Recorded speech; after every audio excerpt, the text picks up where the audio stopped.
Hey guys, this is Drew Krag with GearWire.com for another home studio workshop. Today we're in the studio with the E-MU Proteus 1000, and it's basically a MIDI module.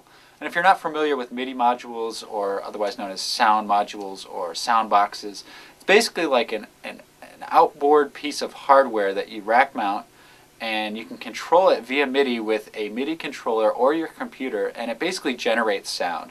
It'll have a bunch of keyboard sounds, organ, drums, really just about anything you'd find in any like regular keyboard. It's essentially the element of a keyboard that creates the sound. We have it right over here, so let's take a look at the E-MU Proteus 1000.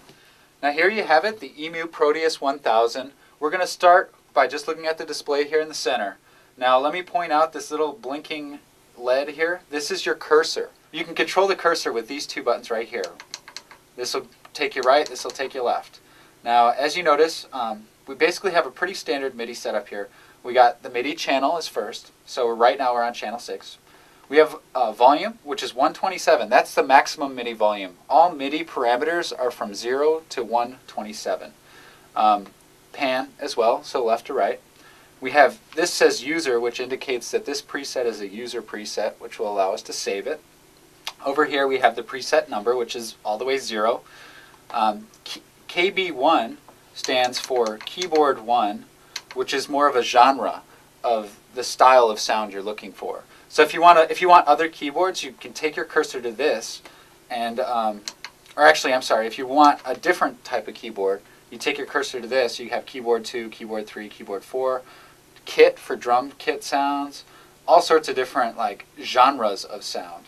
And then let's say we want a keyboard, we just want a different sound, hit cursor to the right, and you can change through the different types of grand pianos and keyboard sounds. So the other cool thing about this right off the bat is this audition button right here. Now this is kind of cool. This unit has MIDI information stored inside of it, unique for every sound. It's got MIDI information for every single sound, which means when you push this button, it basically gives you an audition of the sound. So as I go through the different parameters, you know, it's kind of cheesy, but you got various different auditions. Okay, we're going to turn that off now. But that's a quick way to audition sounds if you don't have any MIDI data going through the unit yet. So that's how you can navigate through the unit using the cursor buttons. Obviously, if you want to change a parameter, this large knob will let you do that. Anywhere you move the cursor, this large knob will control the parameter. Now if we look over to the left, this is the really fun side of it. Let me get a decent audition going here. Over on the left we have all of our effects and filters, and they're all laid out basically using this chart up here.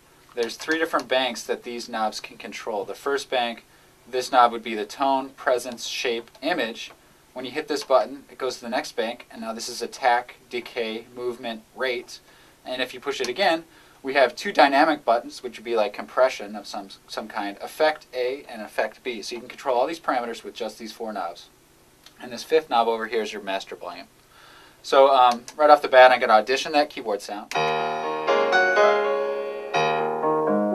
I'm changing the tone, which is just like a filter.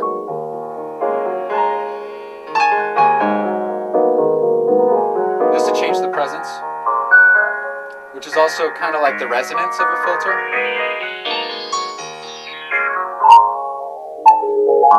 We got the shape.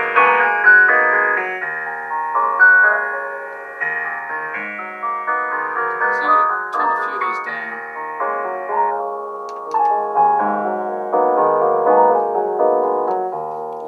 So really easy to tweak the parameters of this unit just by turning these knobs. And we're going to do that with a couple tracks on the computer on the next segment.